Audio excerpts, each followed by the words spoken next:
السلام عظيم سيد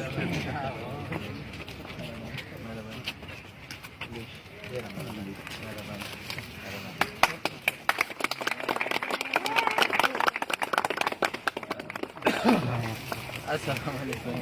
مهرباني دعوت دا کوپنه پری تو نه څه کنه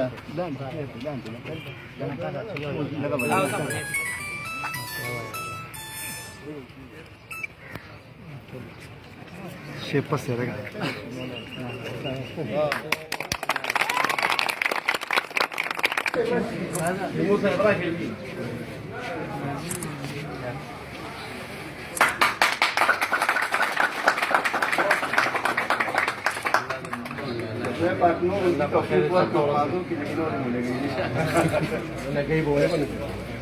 نو د دې پروګرام مرکزی پوینټ دا دی چې دوی په اتمانزو دفتر کې باقاعده څه پیسې د 400 نه منظوري کړي دي، د 400 نه بیلي کړي دي، 400 نه کټ کړي دي او دلته باقاعده هغه لګي. نو موږ یو ځل بیا شکریا ادا کوو. زه د دې پروګرام صدارت لپاره ستاسو مخکې نوم پیش کوم. زموږ نومنتخب صدر سلیم اکبر خان اتمانزی د هغوی صدارت کې به دا پروګرام کوو. دا هم درته وایم چې 400 نه پس د ټولو نه اهم د سپورټس ایونټ هم دلته کېدل او دا یوازې د اتمانزو د خلکو نه، دا د تورنګزو، د عمرزو، د ترنو او د رزړو د خلکو دپاره د انټرټینمنټ یو ځای و. نو دا ناظم صاحب بیوټیفیکیشن زمونږ د 400 و، خو هغه په دې کې خصوصي دلچسپي واغشته د اتمانزو د خلکو چې دا په سیاست کې اکټیو خلک دي، سوشل خلک دي او ډېر ناموري شخصیت دی پیدا کړي. د هغې په وجه باندې ناظم صاحب دا وایي چې یاره دا هم د ځای زمونږ چې دې کې د بیوټیفیکیشن دا دغه وشي. دا حلقه،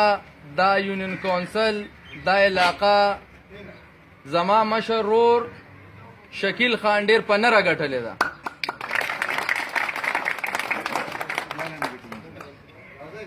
ځکه نن مونږ د زړه نه په مینه او په اخلاص دلته راغلي یو چې د اتمانزو کمیټې کې مونږ ډیولپمنټ کار وکړو. د دې د ښکلا لپاره مونږ فنډ مختص کړی، د هغې نن مونږ باقاعده افتتاح وکړه او باقاعده د هغې نن کارونه وپې شروع کوي. ټیکهدار صاحب، ما ټیکهدار صاحب راغوښتي او دلته ناست دی او د دې خبرې ګواه دی، سره د دې انجینیر صاحب افتتاح مای کوو، خو ورځ یا دوه کې به دلته کار هم شروع کوي. داسې نه چې زه نن افتتاح کړم او ته میاشت پس راشي او بیا کار شروع کړي. نو انشاءالله تعالی نن باقاعده افتتاح شوه او ورځ دوه کې به تاسو ته په دې اتمانزو کمیټې کې کارونه سټارټ شي. او څه کارونه دي؟ فی الحال دې لپاره مونږ 25 लाख روپۍ مقرر کړي دي. اب صرف په دې اتمانزو کمیټې کې لګي. د ټولو نه لوی او غټ کار پکې لایټس دي. لاندې به هم لایټس لګو، غټ ګراؤنډ کې باسکټ بال کوټ کې به هم لګو او دې خوا چې نور کم د رڼا لپاره ضرورت دی اب هم لګو انشاءالله. د هغې نه پس دلته چې کم پارکینګ دی، خاص کر د فایر بریګیډ دی او نور چې کم د سینیټیشن دلته زمونږ ګاډي دي، د هغې لپاره به مونږ یو شیډ جوړو، یو پارکینګ به جوړو چې د سوري لاندې د نور نه پنی او باران کې هغه د اوبو نه پټي. د دې نه علاوه مونږ دې خوا دا کم ځای چې د اونې پکې دي شوي دي، د لاچیان دي پکې، دغه ځای به مونږ انشاءالله صفا کړو او دې کې به مونږ ماشومانو له یو پارک جوړ کړو. ای کې به ټالونه ولګو، سلایډونه به ولګو او نور چې څه سي اب دلته ولګو چې ماشومان راځي او خپلې لوبې پکې کوي. دغه شان دا ګراوند چې مین کم دی کې موږ فیلینګ وکړو ډکون دا به روچت شي او هغې چې کم د سیټینګ ایریا ده ای کې چې کم مرمت غواړي یو چتول غواړي هم دې کې شامل دي دا چې کم کلب دی مونږ چې کم دا پروګرام دا غونډه کوو دې له به انشاءالله مونږ ښه پوره مرمت کوو بیوټیفای کوو به او دې کې به پوره دا سیسټم ټیک کوو دلته مونږ سره جومات هم دی دې کمیټۍ کې دننه هغې کې به هم انشاءالله مونږ کار کوو نو همدا 25 لکه روپۍ به مونږ دلته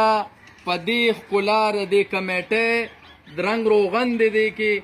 چې څومره ضروریات دي انشاءالله تعالی مونږ به دا کوشش کوو چې دا دلته وکړو په دې پیسو کې ځکه چې مونږ په دې یقین ساتو چې د عوامو خدمت وشي د عوامو ته سهولت ورکړی شي نو دا عوام به خوشحاله نو چې کله خلک خوشحاله عوام خوشحاله نو مونږ بیا خوشحاله شو په هغې باندې چې د خلکو له مونږ خدمت وکړو د خلکو مونږ له په مونږ چې څه حق و د هغې د ادا کېدو لپاره مونږ خپل ستړی وکړئ خپل کوشش هم وکړو چې څومره زمونږ په دار اختیار کې وو څومره زمونږ په وس کې وو د دې نه علاوه رونو دا خبره دلته بل هم واضح کوم چې د صوبې حکومت د اړخه د ضلع 400 لپاره هم څه فنډ مختص شوی دی هم د بیوټیفیکیشن مد کې دی نو اب هم انشاءالله تعالی مونږ شکیل خان تلیو ډي سي صاحب لا او صوبې حکومت والا سره خبرې کړې وي نو دلته چې څومره زمونږ عیسا ورسېده د اتمانزو لپاره نو هغه به هم دلته د اتمانزو په د یونین کونسل کې او خاص کر په د مین علاقه کې به هغه به هم نور به هم کار په دې کې کېږي